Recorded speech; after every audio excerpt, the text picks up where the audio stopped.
Hi everyone, I'm Lisa from the Balanced Real Estate team in Prescott, Arizona. In today's video, we'll talk about something that for some of you is really hard to hear. So here it is. When you're deciding to move and if you have a lot of stuff you need to declutter, maybe you have furniture, artwork, or yard tools that you don't want to take with you. Well, more than likely, a new homeowner is not going to want to inherit more stuff. So let's get to how to start decluttering your home. And if you want to see more videos about buying or selling a home in the Prescott area, be sure to subscribe to our channel.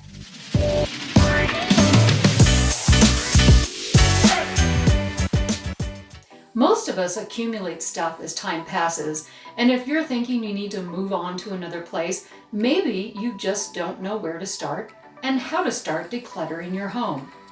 It can be very emotional to move and get rid of items that you've held on to. During your life, these items were important to you, or maybe the item was handed down by your great-grandma and you feel guilty about getting rid of it. It can be really emotional and difficult. It can also be logistically difficult to take it with you. I know someone who has kept his grandfather's tax returns, and he's in his 80s. He also has so many photos of people and people's babies and cousins from 50 years ago, and he has no idea who they are. He spent months separating all these photos and giving them to different family members who had no idea who they were either. Guaranteed, those family members threw those photos away. Talk about accumulating stuff. So let's talk about some steps you can take to help you get rid of stuff and get ready for your next home. The first thing to think about is a plan and a schedule. Think about how far out you'll need to start planning. You may be really focused and motivated, and you may be on a short timeline to move and on a tight time frame to pack. Or maybe you know you're not going to be moving for a couple years, but we think it's important to plan it out, even if you are a couple years away. Guaranteed, if you wait until right before you move, it will be hard on you emotionally. It will feel impossible, and it will be very expensive too. As we've mentioned before, you have probably accumulated a lot of stuff over the years, and maybe you're thinking to yourself, oh, someone will want this stuff. But let me tell you, and this can be sad, no one is going to want your stuff. And I know it's terrible, but sorry is just the way it is.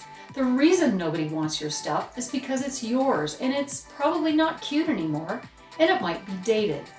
We know that this is hard for people who are maybe in their 60s or over, because these people went through the process of sorting through their parents' items and hanging on to stuff when the parents moved or passed away.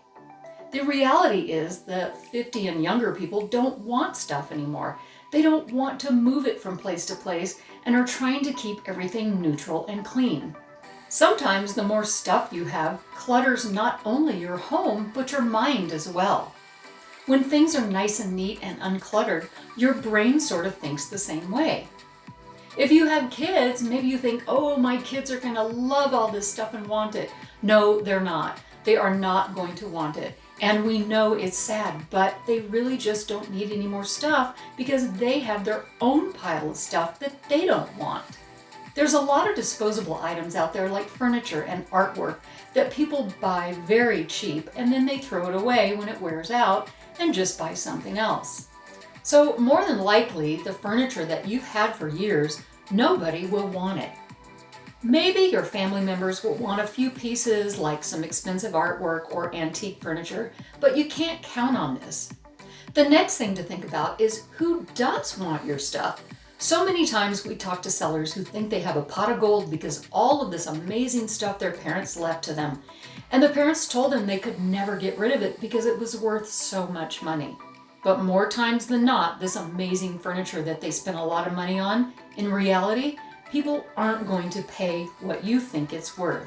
And the time and effort it takes for you to try to sell it is hardly worth it. If you really do have a lot of high-end furniture or antique paintings and collectible stuff, you definitely need to hire an estate person or an appraiser who will tell you the true value. However, most of us don't have that type of stuff. We have things that maybe we think somebody would pay 25 or 50 bucks for, but in reality, they want it for pennies on the dollar, and this will make you mad.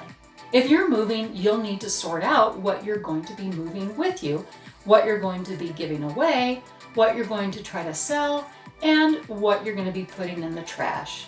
You will need to have the mindset of, we're moving, so we need to pack this in a box. So that way you can actually start packing your house up pretty early. Yes, it's important to start taking down photos, packing up items that you're displaying in your home, like collectibles you want to keep, or maybe some you want to donate or give away to children. That way your home is starting to be decluttered and then ready for you when you want to sell, even if it's months away. It's best if your home looks a little thinned out and cleaned up from clutter. You can have a different storage bin for taking with you, a bin for selling, a bin for donating, and a bin for trash. Start doing this early and you'll feel much less stressed when the time comes to clear your home for sale and for you to move. If you have stuff you want to sell and try to make money on, we'll tell you, because we've done it ourselves, that you can try to list it on eBay, and honestly, that's a part-time job. You have to have photos and descriptions and all sorts of other information. Same with Facebook and Craigslist, and then everyone will be asking questions. Fake buyers will try to get you to give them your personal info. You run into fraud and all kinds of things that sour the experience. And more than likely, when they come to look at your item, they'll offer you less anyway, and you are so sick of dealing with it by that time, you practically give it away. And honestly, it's probably not a good idea to have strangers coming to your home. If you really want to do this, meet in a public place, but just know you'll probably have people who seem really interested, they bug you to death about the item, and then they don't show up to look at it or buy it. So you've wasted an hour or more trying to sell your stuff. Probably the best thing to do on Facebook Marketplace is to list it for free. Leave it at the end of your driveway, say first come, first serve, and that way if someone wants it, they can come pick it up and not bother you. And of course, you can always donate your items. In every town, there's a donation place for veterans, a Salvation Army, thrift stores, Goodwill stores, and other places. There are even stores that will give the proceeds of the sales to the local Humane Society to help feed pets that are waiting for adoption. Prescott also has organizations that collect donations for families trying to get back on their feet and need clothing and furniture. There are also organizations that collect for women who may have been abused, are living in a group home, and are getting back out in the work world and need clothing for interviews and the workplace. These women may even have children who are in need of clothing and shoes, school supplies, backpacks, and all kinds of items. You probably even have some of this stuff hiding amongst your stuff. In Prescott, there is also a Habitat for Humanity storefront that takes all kinds of furniture, appliances, clothing items, books, artwork, outdoor furniture, and tools that will make somebody very happy.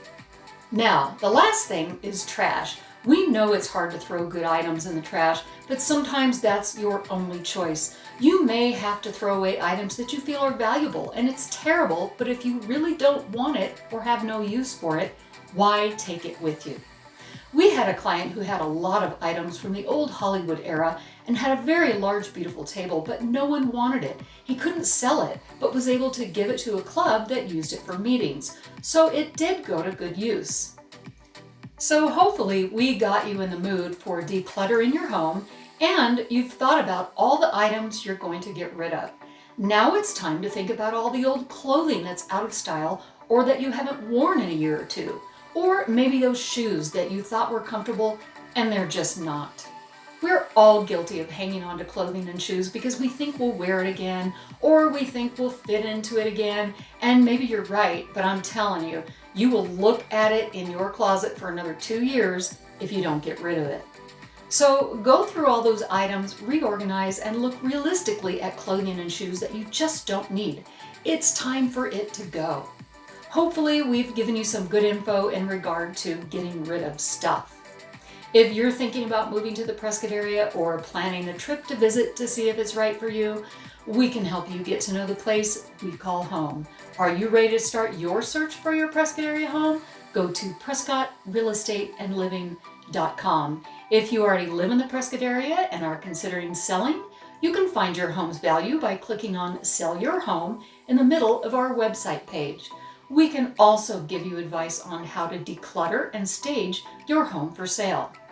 Don't forget to like and subscribe to our channel and help others find this information. We post home tours, neighborhood tours, buyer and seller tips and tricks, real estate sales stats, the best things to do in Prescott, and much more.